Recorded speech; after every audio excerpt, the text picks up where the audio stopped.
The Nickelodeon Iceberg Explained.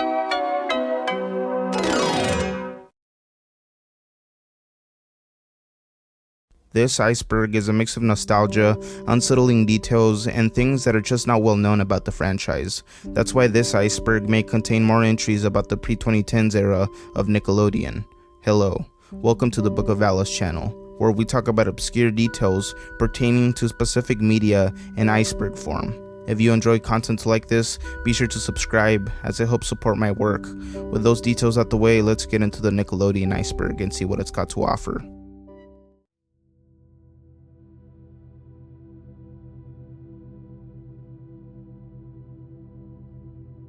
The Wild Thornberrys. The Wild Thornberrys was a series that focused on a nomadic family of documentary filmmakers known as the Thornberrys, famous for their televised wildlife studies. Airing on Nickelodeon from 1998 to 2004, it primarily centered on the family's younger daughter, Eliza, and her secret gift of being able to communicate with animals, which was bestowed upon her after having rescued a shaman masqueraded as a trapped warhog. The gift enabled her to talk to the Thornberrys' pet chimpanzee named Darwin. Together, the pair frequently venture into the wilderness, with each show covering some sort of social commentary on humans harmfully intervening with nature and its negative effects on wildlife. Though the series wasn't as popular as SpongeBob or The Fairly OddParents, I think it deserves more recognition as it was ahead of its time, warning us about the dangers we would face if we neglected nature. Gak.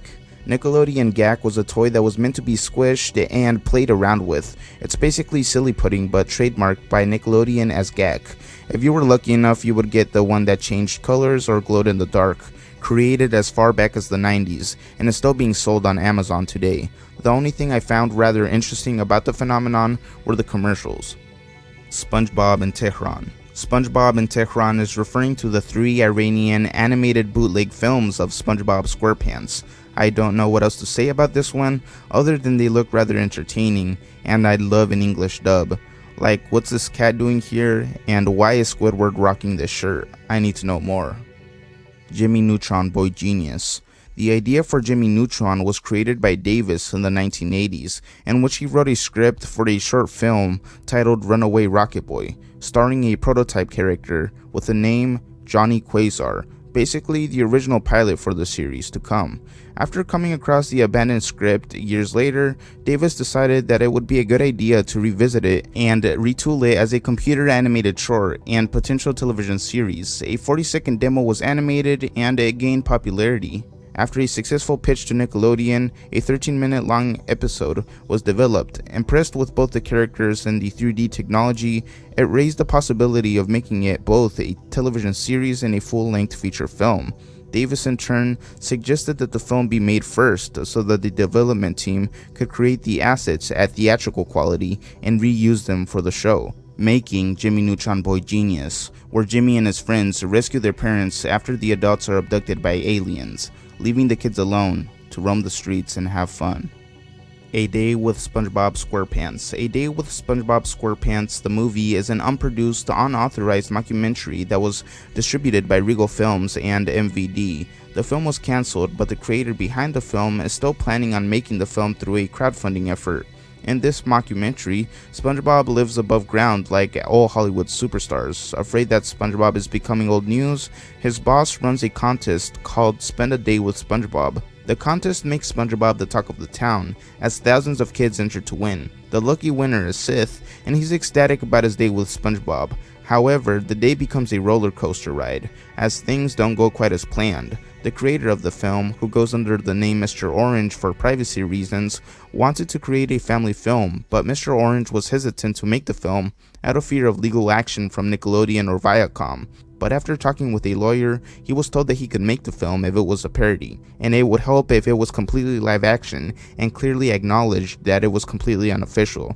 After his pitch cover received a positive reception, distributor Regal Films offered to help him by posting it on Amazon to see if there would be any interest via pre-orders. The film was also given a barcode while it was in pre-production. However, the production of the film was still facing budgetary issues.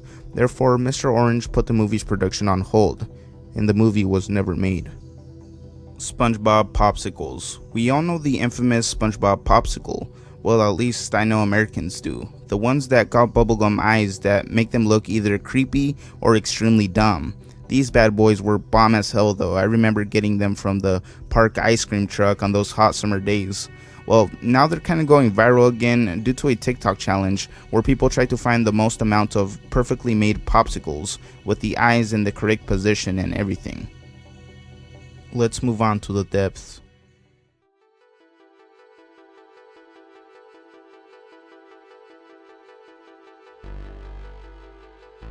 The orange VHS tapes. This entry really triggers my nostalgia glands, as I had tons of these orange VHS tapes laying around my house in the early 2000s. From Doug to Rugrats episodes, they would all come in these bright orange VHS tapes. Sadly, after 2001, they started to discontinue this trend. SpongeBob Hemp Pants. This entry is referring to the parodies of SpongeBob SquarePants. SpongeBob Hemp Pants specifically is a stoner comedy based on the animated series produced by VH1 that went viral on YouTube. It basically depicts the characters as stoners, with Squidward portrayed as a spliff, aka Spliffward, and the Krusty Krab as a crack house. I'm gonna be honest, I remember this creeping me out as a 9-year-old kid, but rewatching it now, it's kind of funny and, dare I say, relatable. SpongeBob, a Chinese version. This entry is referring to another parody of the series, this time mocking the Chinese government and its power over the people. The oldest version I could find of this video is from 2007, so yeah, it's pretty old, coming from the website boomchicago.nl. Other than that, I have no idea who the original creator was, and I don't want to visit that website in case there's viruses. SpongeBob wristwatches. I vividly remember getting these watches as a kid, as my aunt worked at Burger King at the time, and I remember trying to collect them all. I was close to completing my collection, but I remember not being able to obtain the Patrick one. They used to come in these cool, nice tin containers that displayed the characters that would be on the watch. This was back when kids' meals toys were at their peak, and the fast food chains were outdoing themselves. Nicktropolis. Nicktropolis was an online web browser game made by Nickelodeon, released in 2007, an RPG-like game that allowed you to walk in closed environments where you could talk with other fans and play mini-games, basically made to compete with its competitors. It was later branded as The Club in 2010, though it largely remained the same. Sadly, it was completely shut down around 2014, so you can't play it anymore. It's rather hard finding high quality videos of gameplay of it, as most of them are from 2007, and the rewritten version has yet to be made as of 2021 to my knowledge. If you know of any, leave it in the comments, but yeah, it's basically a lost game. Wild Thornberrys Rambler PC game. This is a relic from my childhood.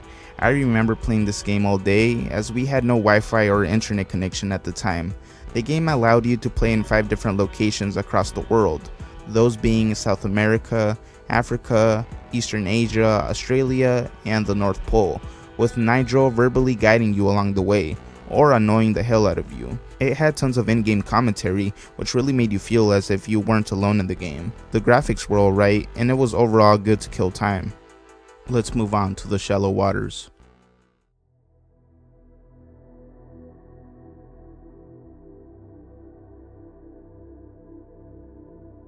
Loud House creator fired. Chris Savino is the creator of the hit Nickelodeon animated series Loud House. He's also worked on hit shows like Dexter's Laboratory, The Powerpuff Girls, and numerous Disney projects. Everything was looking up for him until an article came out announcing his suspension and subsequent firing from Nickelodeon, based on multiple sexual harassment allegations from employees, with the allegations spanning as far back as 10 years into his career. After his firing, he said that he was deeply sorry for his actions. Luckily, the series continued without him. Rugrats Zionism. The animated television series Rugrats has been noted for its portrayal of Judaism, a dynamic rarely portrayed in American animated programming. 2 episodes of the series are devoted to Jewish holidays and explaining their history, and the Pickles family is shown to be part Jewish. The first Rugrats Jewish holiday special was suggested to the production staff in 1992 by Nickelodeon executives as a special devoted to Hanukkah. Jermaine instead refashioned it into a Passover episode, and the series did not explore a Hanukkah special until 1996. Critical reaction to Jewish themes in Rugrats was largely positive. Each holiday special achieved high viewing numbers, according to Nelson Media's research, and received positive reviews. However, Jewish character Grandpa Boris's portrayal in a 1998 Rugrats comic strip was criticized by the Anti-Defamation League for apparent anti-Semitism, although the person who proposed the idea was Jewish themselves and said it was an artificial outrage. This entry proposes the idea that this was done for nefarious reasons and was meant to push a Zionist agenda. The Butch Hartman incident. Butch Hartman, he's best known for creating Nickelodeon's The Fairly OddParents, Danny Phantom, Tough Puppy, and Bunsen is a Beast. That one didn't do so well, but yeah, he basically created some Nickelodeon classics. This entry should have been retitled to Incidents with an S at the end, as he has gotten himself in numerous sticky situations, in one case using the suicide of a voice actor to make a joke, almost mocking her. Timmy Turner. The original actress was Mary Kay Bergman, who sadly passed away. But she was such a sweet lady. Sweet lady. Mm-hmm. She also did a bunch of voices on South Park when that first started. Yeah. She was the mom on South Park. No, she had a very prolific career. She was awesome. Doing great. And then she ended up passing away. And I think Tara actually had something to do with that. And so that's probably that was probably your fault. No, I'm kidding. That was probably your fault. That was probably your fault. Mary Kay Bergman was the original voice actor of Timmy Turner. She played many more iconic characters, including many of the women from South Park. She said to her husband around the time that she killed herself that she was scared she was losing her talent because she was not getting enough voice acting jobs. Mary had anxiety and bipolar disorder, which contributed to her suicide. Butch would also go on to make claims about being able to cure all mental health disorders, kidney failure, and even autism, through the power of religion. He also misled investors on Kickstarter and a strange video streaming platform that was originally supposed to be only family friendly, but somehow he decided to put a religious spin on it afterwards. Chicken Dance. This is referring to the Jimmy Neutron Boy Genius scene in which the parents are made to do the chicken dance by the aliens. I guess this was either funny or unsettling to certain viewers, or people just forgot it existed, like this person. The Nick Hotel. The Nick Hotel was an all-suite hotel in Orlando, Florida, near the Universal Orlando Resort and 1 mile from the Walt Disney World Resort, in collaboration with Holiday Inn. From 2005 to 2016, the hotel was themed after the cable television channel Nickelodeon. The hotel was open to the public in 2005, and the renovation cost a whopping $25 million. Each of the rooms had their own themes, specific to a Nickelodeon series. From Jimmy Neutron to SpongeBob SquarePants, kids were always promised to wake up from a nightmare with a creepy cartoon character staring right at them. For fun, the hotel had a basketball court, mini golf course, pools for both toddlers and older kids, a larger water park, and a 4D theater that sprayed bubbles and water while the seat moved, as well as a live show that the audience could participate in, though I choose not to. Sadly, it was rebranded back as a Holiday Inn in 2016. Moon Shoes. Moon shoes are shoes for children fitted with trampoline-like springs, best explained as mini trampolines for your feet, a merchandising effort by Nickelodeon. The original Moon shoes were introduced in the 1950s and were metal in construction. They were meant to fit over the wearer's regular shoes, much in the way as clamps on roller skates. The Nickelodeon product featured closed sides, plastic construction, and bungee-style springs, which can be considered as safety improvements, though the product wasn't as entertaining as the commercials were. Missing Astrology from Squidward shorts. Astrology with Squidward is a series of SpongeBob SquarePants shorts that originally aired from 2000 to 2001. They feature Squidward giving horoscopes for 6 of the 12 zodiac signs. At the beginning of every short, Squidward plays his clarinet. After that, he congratulates the birthday of one of the zodiac signs and then starts predicting. At the end of every short, Squidward says, "I'm Squidward, your Nicktoon astrologer," says something random, and then plays his clarinet once again.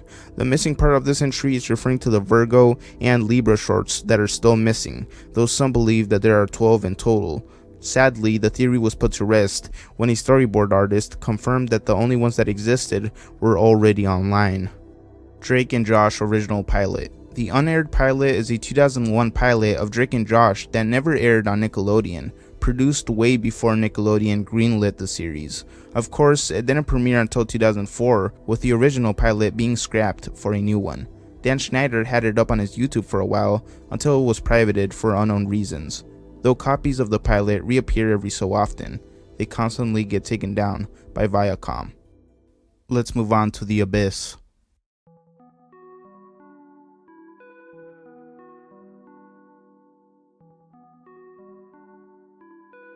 Rugrats Storyboard Jam. A storyboard jam is a storyboard that is started by any person in a production crew and then passed around for each person to contribute something to the story.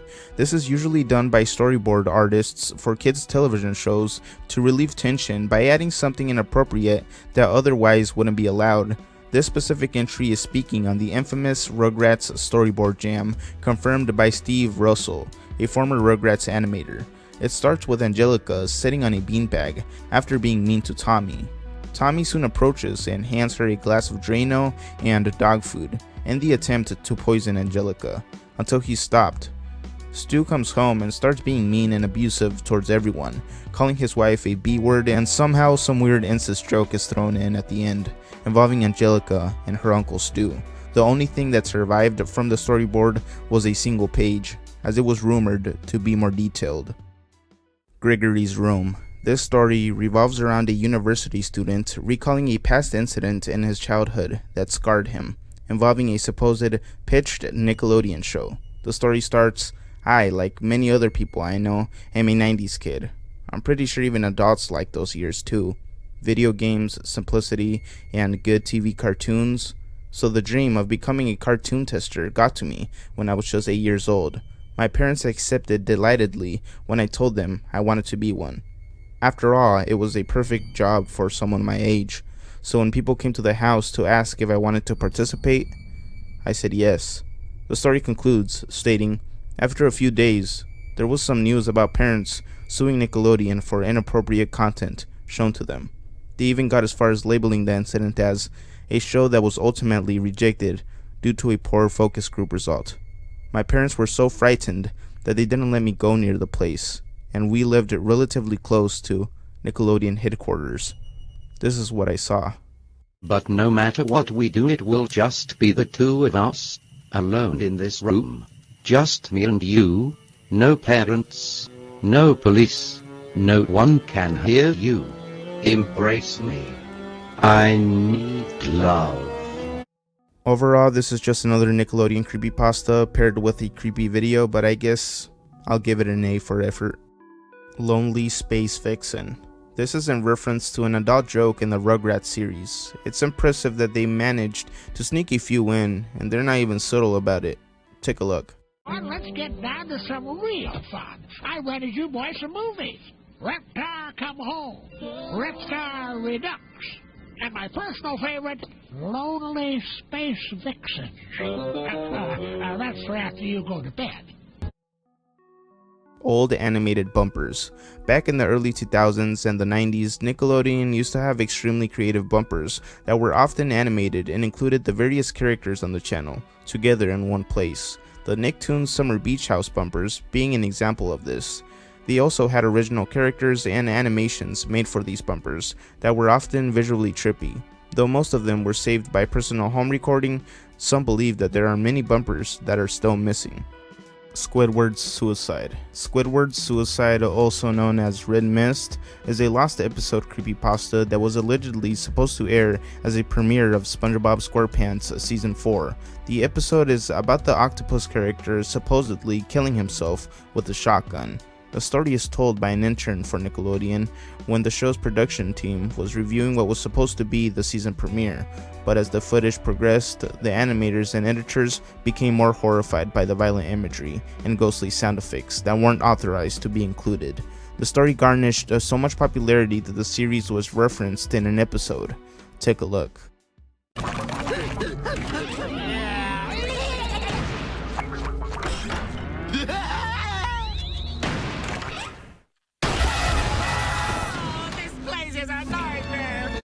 Slime Survivor / Go For It. Do not research. Slime Survivor is a missing pilot of what was supposed to be a Nickelodeon game show. According to a Reddit user who was visiting Nickelodeon Orlando Studios in April of 2000, he watched the taping of the pilot. It started with a group of 100 kids that ran under a big rig that had individual spaces with pull ropes. You were supposed to pull the ropes. 50 contestants made it in, and 50 were eliminated. Afterwards, there were different challenges, team events, and trivia sections that eliminated more players until only one was left. The only known footage of the show is in a 5-minute compilation video created by former crew members of Nickelodeon Orlando Studios for its 10-year anniversary. The video was uploaded by Ava Videos 1. Everything else is currently lost and very little information about it is available. As for the Go For It Nickelodeon's game show pilot, it's got little to no information on it online. The best I could find was a still image displaying what seems to be an obstacle course.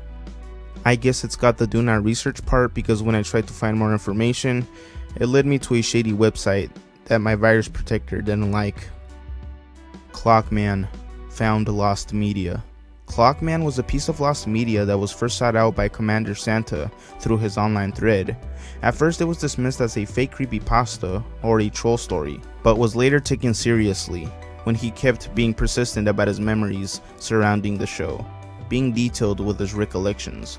The search went dead for a while after finding nothing, but eventually it was found years later, and turned out to be an animation produced in communist Czechoslovakia in 1976, titled About Jessie Sally.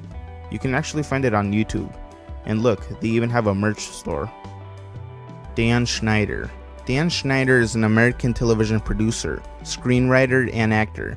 After appearing in mostly supporting roles in a number of 1980s and 1990s films and television shows, Schneider devoted himself to behind-the-scenes work in media and production. He is the co-president of television production company Schneider's Bakery, and made the television hits The Amanda Show, Drake and Josh, Zoe 101, iCarly, Victorious, Sam and Cat, and Henry Danger. The reason he's so far down the list is because of speculation. People believe that he has a foot fetish based on his work, constantly displaying feet, like the ketchup scene in the show Victorious, as well as having Ariana Grande stick her foot in her mouth. Not only that, in one instance, the official Sam and Cat Twitter asked fans to take pictures of their feet with something written on it and send it in for a follow and retweet. He would also host comedy boot camps for children alongside Brian Pick, convicted for sexually abusing a child under 16 years old. We shouldn't dismiss the anonymous allegations, but we shouldn't jump to conclusions either. As of July 2021, there's no concrete evidence and no celebrity has spoken out against him directly. But I'll leave you with this excerpt from a podcast of Noah Monk, aka Gibby, from iCarly, speaking on the speculation. If that shit went on, I'm fucking like, that's devastating to me because I don't see him in that light, you know? So watching clips on YouTube and shit of that is like crazy. But I mean, the foot fetish shit is like, okay, bro, come on. Like, I never really noticed that when I was 15 on the show, but of course, looking in retrospect, it's like, okay. No, I don't know. No, and I never observed, saw anything like that or got hints of that. So it's fucking, it might be baseless rumor, but I don't want to speak. Like, what if some shit comes out? I don't want to be like on record being like, no, you know. So I have no clue.